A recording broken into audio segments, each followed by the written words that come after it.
The Galactic Council chambers fell silent as Captain James Walker strode confidently to the central podium. The assembled alien representatives, 17 species in total, watched with a mixture of curiosity and skepticism.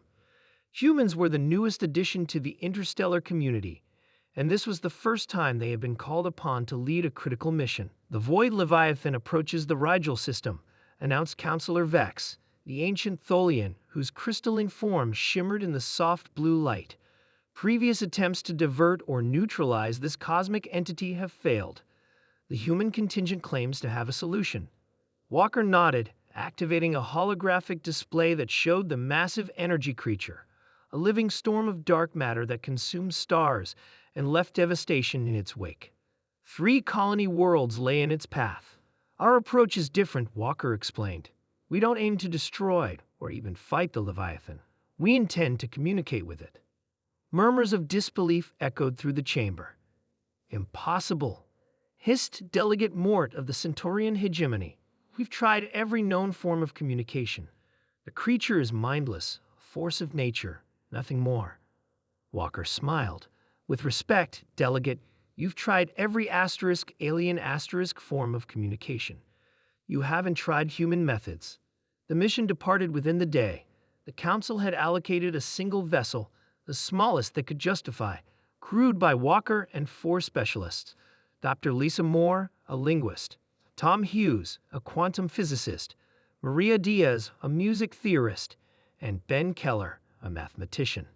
Together, they represented what Walker had critically called humanity's most exceptional aptitudes. As they approached the Leviathan in their small craft, the massive entity loomed before them, a swirling vortex of energy hundreds of kilometers across, pulsing with strange patterns of light. "Are you sure this will work?" Keller asked, his fingers dancing across calculation screens. Walker watched the Leviathan through the viewport. "Each of you was chosen for a reason. Together, we represent something no other species has quite mastered." Moore was the first to deploy her equipment, a complex array of sensors designed to detect and analyze patterns in the Leviathan's energy emissions. "There's definitely a rhythm to it," she confirmed after several hours. "It's not random noise. There's structure here." Diaz joined her, analyzing the data through a different lens. "It's like music," she whispered in awe. "Complex harmonics, but following mathematical principles." Keller's eyes widened as he saw the patterns emerging in his own calculations. "The creature is using prime number sequences in its pulses. This isn't mindless behavior, it's deliberate." For 3 days, they observed and analyzed while the Leviathan continued its inexorable path toward the inhabited worlds. The Council demanded updates, growing increasingly impatient with the humans' apparent inaction. On the 4th day, Hughes completed his work, a specially modified energy transmitter that could mimic the Leviathan's patterns. "Ready," he announced. "But this is where it gets tricky. We need to communicate something meaningful." Walker nodded. "That's where humanity's real strength comes in. We're going to tell it a story." Using the transmitter, they began sending back modified versions of the Leviathan's own energy patterns, but with subtle variations that Moore and Diaz had developed. Variations that conveyed concepts like greeting, identity, and purpose. "We're connecting the mathematical sequences with emotional resonances," Moore explained to the increasingly interested Council representatives who were monitoring their progress. "It's something humans excel at, finding meaning in patterns and expressing abstract ideas through structured communication." Days passed as they refined their approach. The Leviathan slowed its advance, its swirling patterns shifting in response to their transmissions. "It's working," Diaz said, her voice filled with wonder. "It's communicating back." Through their combined expertise, they gradually deciphered the entity's responses.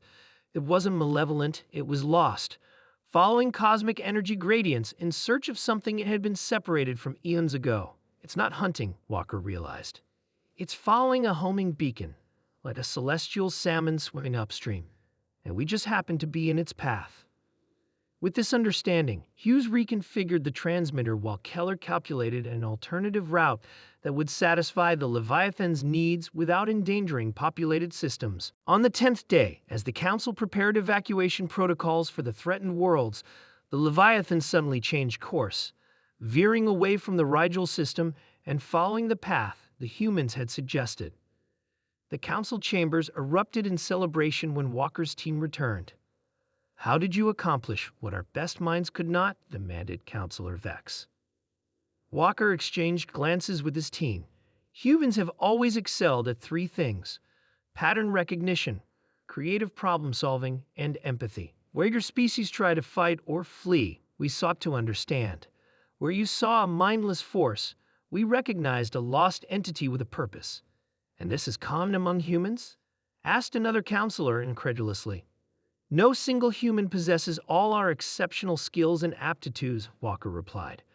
"But together we combine logic and intuition, science and art, mathematics and emotion in ways your species find difficult to integrate. That's why we don't specialize our societies as rigidly as yours do." As the council digested this information, Walker knew that humanity's place in the galactic community had been secured not through superior technology or military might, but through their uniquely human approach to an impossible problem. The stars would never look quite the same to the other species again, now that humans had arrived.